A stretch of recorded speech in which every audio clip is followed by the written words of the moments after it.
Hello everyone, welcome back to AK पोली।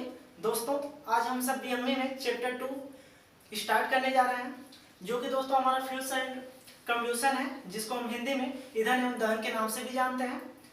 तो दोस्तों, आज हम लोग ईंधन एवं दहन का चैप्टर स्टार्ट करने जा रहे हैं, और जिसमें दोस्तों आपके सिलेबस के अकॉर्डिंग एकदम पढ़ाया जाएगा, ठीक है ना।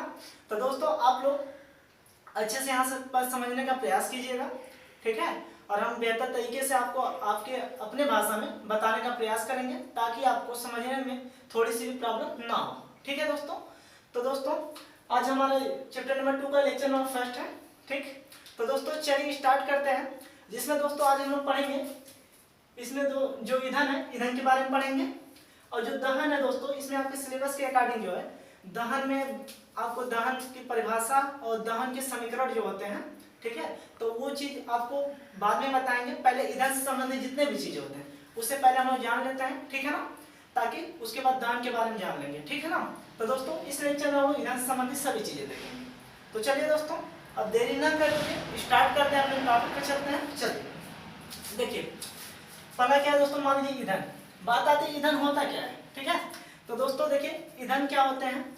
ईंधन वे पदार्थ होते हैं जिन्हें वायु या ऑक्सीजन में, ठीक है दोस्तों, जिन्हें वायु या ऑक्सीजन में, ऑक्सीजन की उपस्थिति में जलाने पर उष्मा, ऊर्जा व प्रकाश उत्पन्न होता है, उन्हें हम क्या कहते हैं, ईंधन कहते हैं, ठीक है दोस्तों। यहाँ तक कि आप लोग जानते हैं, जैसे लकड़ी क्या है, एक ईंधन का कार्य करती है। जब उसे जलाते हैं क्या होता है, वो मतलब ईंधन का कार्य करता है। और उससे जलाने पर क्या चीजें उत्पन्न होती हैं, आप लोग जानते हैं, उष्मा उत्पन्न होती है, ऊर्जाएं निकलती हैं, और क्या होता है, उससे हमें प्रकाश भी उत्पन्न होता है, ठीक है ना। तो वही चीज हुई, वही डिफिनेशन है ईंधन की। तो चलिए दोस्तों, हम यहाँ पर लिखते हैं, ताकि आप लोग बाद में जो है स्क्रीनशॉट लेकर अपनी नोट कॉपी पर उतार सकते हैं, ठीक है ना। तो चलिए देखिए, पहला टॉपिक मान लेते हैं, क्या है, ईंधन। ईंधन देखिए दोस्तों, ईंधन होता क्या है, लिखेंगे वे पदार्थ, जैसे बताएं सिंपल उसी भाषा में दोस्तों, वे पदार्थ जिन्हें वायु या ऑक्सीजन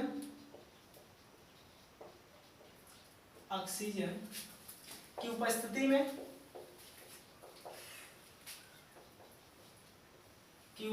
में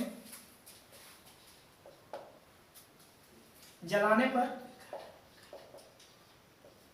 पर उष्मा, क्वेश्चन में दोस्तों लिख देंगे ऊर्जा, ठीक है ना, ऊर्जा व प्रकाश उत्पन्न होती है,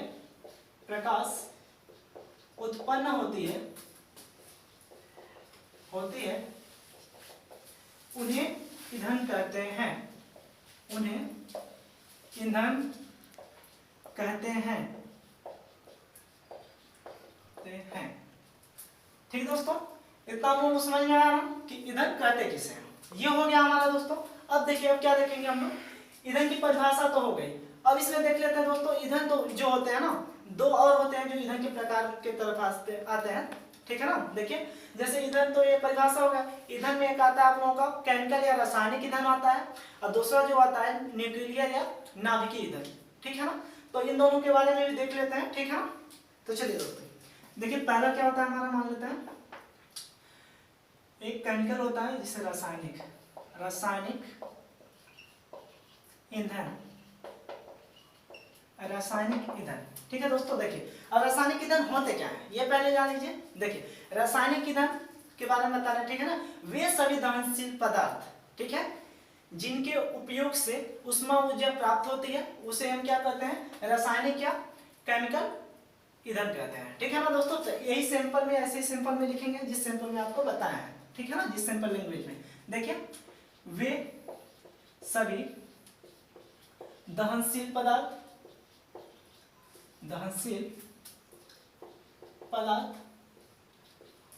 जिनके उपयोग से उष्मा ऊर्जा की प्राप्ति होती है, वे रासायनिक ऊर्जा कहलाते हैं, रासायनिक ईंधन कहलाते हैं, रासायनिक ईंधन कहलाते हैं। तो दोस्तों देखिए वे रासायनिक ईंधन कहलाते हैं। और इसमें जो है दोस्तों हम लोग कुछ एग्जांपल ले लेते हैं। देखिए जैसे एग्जांपल में कुछ ले लेते हैं। देखिए एग्जांपल में जैसे हो गया हमारा लकड़ी, कामा, कोयला, ठीक है, इनको भी जलाने पर हमें ऊष्मा प्राप्त होती है। और देखिए इनके दान से और क्या होता है दोस्तों, पेट्रोल, डीजल आदि लिख सकते हैं दोस्तों, ठीक है ना, ऐसे कई आ जाएंगे। देखिए अब बात आती है दोस्तों, ये हमारा क्या है, रासायनिक ईंधन, वे सभी दहनशील पदार्थ जिनके उपयोग से उष्मा ऊर्जा की प्राप्ति होती है उन्हें हम क्या कहते हैं, रासायनिक या केमिकल ईंधन कहते हैं। एग्जाम्पल में लकड़ी, कोयला, पेट्रोल, डीजल आदि। इतना समझ में आप लोगों को। अब देखिए अब बात आती है हमारी क्या, दूसरा क्या होता है, न्यूक्लियर, न्यूक्लियर या नाभिकीय, नाभिकीय ईंधन, नाभिकीय ईंधन, ठीक है दोस्तों। तो इसके बारे में देख लेते हैं ये क्या होती है, ठीक है ना। देखिए वे सभी दहनशील पदार्थ, वे सभी दहनशील पदार्थ जिनसे, ठीक है दोस्तों, जिनसे नाभिकीय फ्यूजन के द्वारा, ठीक है ना, जिनके नाभिकीय फ्यूजन क्रिया के द्वारा, ठीक है, जिनके नाभिकीय फ्यूजन क्रिया के द्वारा उष्मा ऊर्जा उत्पन्न होती है उन्हें हम क्या कहते हैं, न्यूक्लियर या नाभिकीय ईंधन कहते हैं, ठीक है ना। ऐसे ही सैंपल लिखेंगे जिस प्रकार आपको बताएं। तो देखिए दोस्तों क्या हो जाएगा, वे सभी दहनशील पदार्थ जिनसे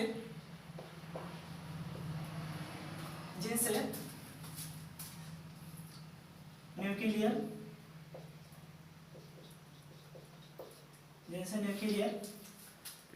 यहाँ पर दोस्तों इससे रहेगा, न्यूक्लियर फ्यूजन या फिशन भी कहते हैं इसे, ठीक है ना, ऐसे लिख सकते हैं, फिशन या फ्यूजन क्रिया द्वारा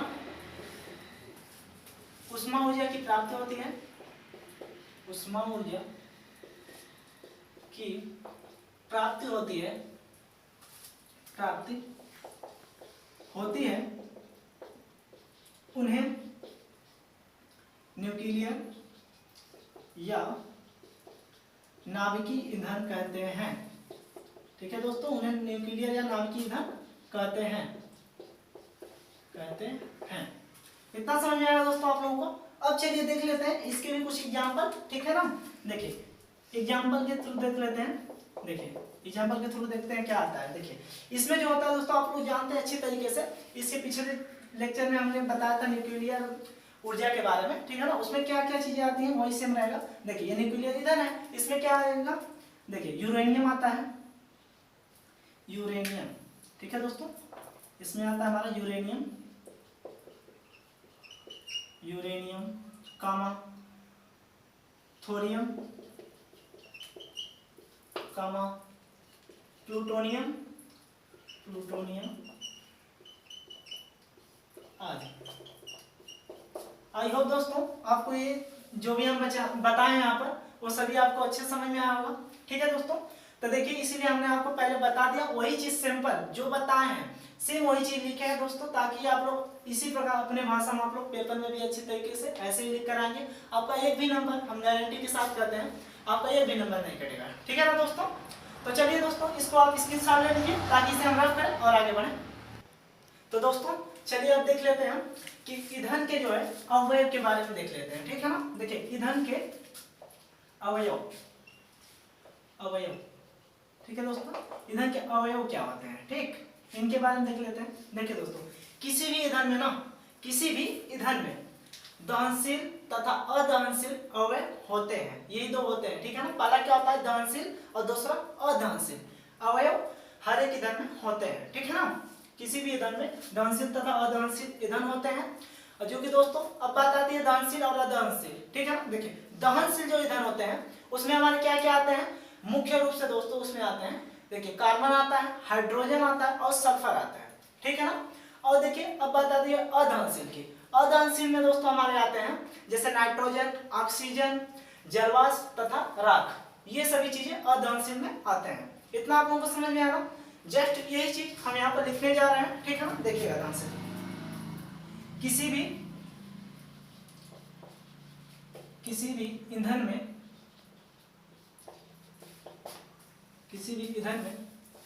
दहनशील तथा अदहनशील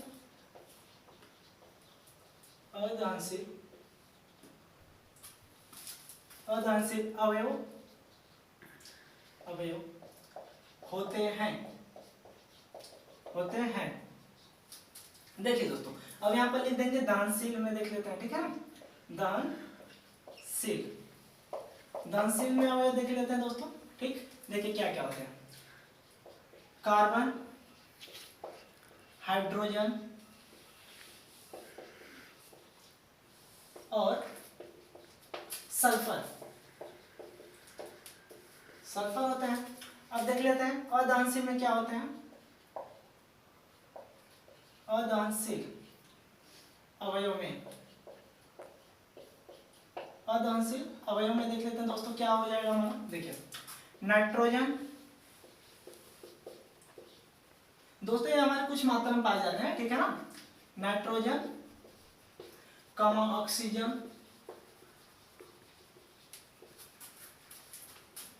जलवाष्प और राख। इतना समझ में आया आप लोगों को? अब देखिए दोस्तों, इसीलिए देखिए हम आपको आपके लैंग्वेज में, ताकि एक बार आप लोग यदि पढ़ लें आपके दिमाग में पूरा सेटअप हो जाएगा, ठीक है ना। तो दोस्तों चलिए अब देख लेते हैं कि ईंधन का वर्गीकरण के बारे में, ठीक है ना। अब बात आती है ईंधन के वर्गीकरण का। तो दोस्तों यहाँ पर देखिए ईंधन का वर्गीकरण लिखेंगे, ईंधन का वर्गीकरण, ठीक है दोस्तों। देखिए ध्यान से, ईंधन के वर्गीकरण के बारे में देख लेते हैं। इसलिए दोस्तों आपको हम हर एक बेस से बेस बता रहे हैं, ताकि आपको आपकी नॉलेज में भी कोई प्रॉब्लम ना रहे, और ना ही आपके सिलेबस के अकॉर्डिंग जितने भी चीज दिए हो वो भी चीज पूरा आपको अच्छी तरीके से आ जाए, ठीक है ना दोस्तों। तो चलिए देखिए ध्यान से, ईंधन का क्या हो गया है, वर्गीकरण है। देखिए दोस्तों, ईंधन के वर्गीकरण जो है, एक प्राप्यता के आधार पर बांटा जाता है दोस्तों, और दूसरा एक है भौतिक कंडीशन के आधार पर, ठीक है ना। तो देखिए दोस्तों, जो हमारे प्राप्यता के आधार पर होते हैं वो हमारे नेचुरल, जिसे प्रकृति कहते हैं, ठीक है ना, वो ईंधन होते हैं, मतलब नेचुरल या प्राकृतिक ईंधन। और दूसरा क्या होता है दोस्तों, आर्टिफिशियल या फिर कृत्रिम उसे कहते हैं, ठीक है दोस्तों, या फिर कमर्शियल भी उसे कहते हैं, ठीक है ना, उस ईंधन को। तो ये दो प्रकार के होते हैं हमें प्राप्यता के आधार पर, और भौतिक के आधार पर जो होते हैं दोस्तों, उसमें ठोस, द्रव और गैस आते हैं, ठीक है ना। और दोनों में ठोस, द्रव, गैस आएंगे, ठीक। तो चलिए देखते हैं। पहले मान लीजिए ईंधन है, ईंधन कितने, यहाँ पर मान लीजिए प्राकृतिक के आधार पर, प्राकृतिक ईंधन हो गए, प्राप्यता के आधार पर प्राकृतिक ईंधन, और क्या हो गया, कृत्रिम ईंधन, जो मानव के द्वारा होते हैं। कृत्रिम ईंधन जिसे दोस्तों क्या कहते हैं, कमर्शियल या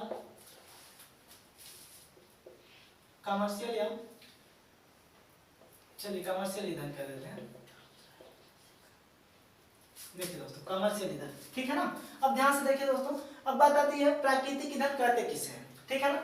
वे ईंधन जो हमारे प्राकृतिक में, ठीक है दोस्तों, प्राकृतिक के रूप में पाए जाते हैं, उन्हें क्या कहते हैं, प्राकृतिक ईंधन कहते हैं। और कृत्रिम ईंधन किसे कहते हैं दोस्तों, वे ईंधन जो प्राकृतिक के द्वारा, ठीक है ना, यूज करके बनाए गए, मानव के द्वारा बनाए गए ईंधन को क्या कहते हैं, कमर्शियल ईंधन या कृत्रिम ईंधन कहते हैं, ठीक है ना।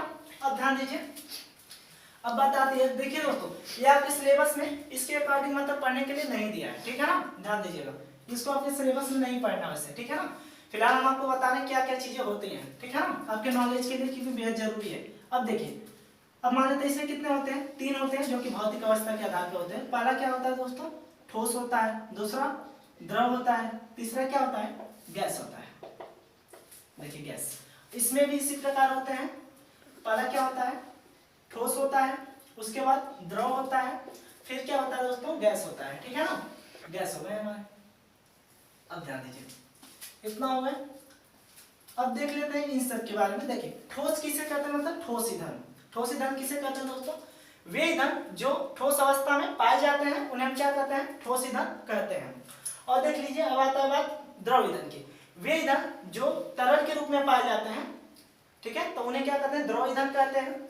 और गैस ईंधन किसे कहते हैं, वे ईंधन जो गैसीय अवस्था में पाए जाते हैं उन्हें क्या कहते हैं, गैसीय ईंधन कहते हैं। इतना समझ में आया। अब देखिए ध्यान से, अब देख लेते हैं हम लोग इसी प्रकार इनका भी वही परिभाषा सेम होगा, ठीक है ना।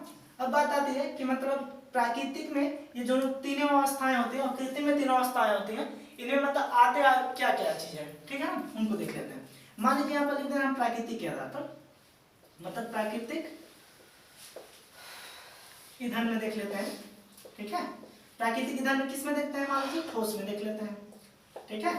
और यहाँ पर मान लीजिए द्रव में देख लेते हैं, और यहाँ पर दोस्तों गैस में देख लेते हैं, ठीक है ना।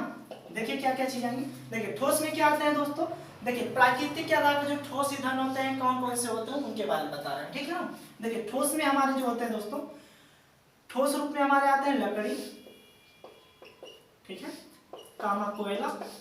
कोयला भी दोस्तों हमारा क्या होता है, प्राकृतिक में ही पाया जाता है, ठीक है ना, और कृत्रिम में भी मतलब पाया जाता है, जब मतलब लकड़ियों के द्वारा हम लोग निकालते हैं तब, ठीक। देखना से लकड़ी, कोयला और क्या दोस्तों, यूरेनियम होता है, यूरेनियम, ठीक है दोस्तों, यूरेनियम होता है। ये इतना हो गया। अब देख लेते हैं दोस्तों, अब जो है द्रव के आधार पे देख लेते हैं, ठीक है ना। द्रव के आधार पे देखेंगे तब देखिए क्या क्या चीजें आती हैं प्राकृतिक में, ठीक है ना। प्राकृतिक में द्रव में देखेंगे तो आ जाएगा हमारा पेट्रोलियम, पेट्रोलियम, कामा मिनरल तेल भी आते हैं, ठीक है ना। ये सभी हमारे क्या होता है, प्राकृतिक के आधार पे होते हैं द्रव में। अब देखिए गैसीय ईंधन में प्राकृतिक के आधार पर क्या क्या चीजें आ जाएंगी गैस में, ठीक है ना, ध्यान दीजिएगा। गैस में हमारा आ जाएगा, देखिए गैस की बात आती है ना, गैस में हम लोग लिख देंगे प्राकृतिक गैस, प्राकृतिक गैस, और दूसरा दोस्तों लिख देंगे मार्स गैस, मार्स गैस। ये दोस्तों कहाँ से उत्पन्न होता है मार्स गैस, ये हमारा बायोमास से उत्पन्न होता है, जो गोबर के खाद से जो बना होता है, ठीक है ना। देखिए ध्यान से, ये हो गया बायोमास गैस, ठीक है ना, इतना समझ में आया। अब ध्यान दीजिए, अब देख लेते हैं यहाँ पर किसके बारे में, कृत्रिम के, कृत्रिम ईंधन, ठीक है। कृत्रिम ईंधन से संबंधित तीनों अवस्थाओं में देख लेते हैं। मान लीजिए जैसे ठोस है, यहाँ पर क्या है, द्रव है, और यहाँ पर क्या है दोस्तों, गैस है, ठीक है ना। इसमें देख लेते हैं। अब देखिए, देखिए ठोस में क्या क्या चीजें आएंगी, ध्यान से देखिए। ठोस में हमारा आ जाता है दोस्तों, ठोस में आएगा लकड़ी का, कोयला, ठीक है, और क्या चारकोल, चारकोल, और क्या दोस्तों आएगा, कोक आ जाएगा, ठीक है ना, कोक आ जाता है। अब देख लेते हैं द्रव के आधार पे, ठीक है। द्रव में देखेंगे दोस्तों क्या क्या चीजें आएंगी हमारा, सिंपल ऐसे देखिए, डीजल आ जाएगा कृत्रिम के आधार पर, कामा पेट्रोल,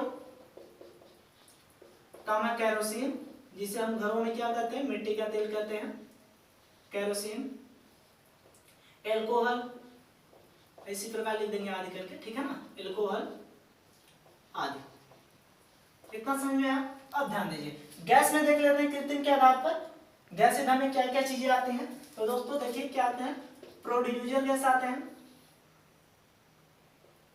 प्रोड्यूसर गैस, गैस, और क्या आते हैं हमारे, कामा वाटर गैस,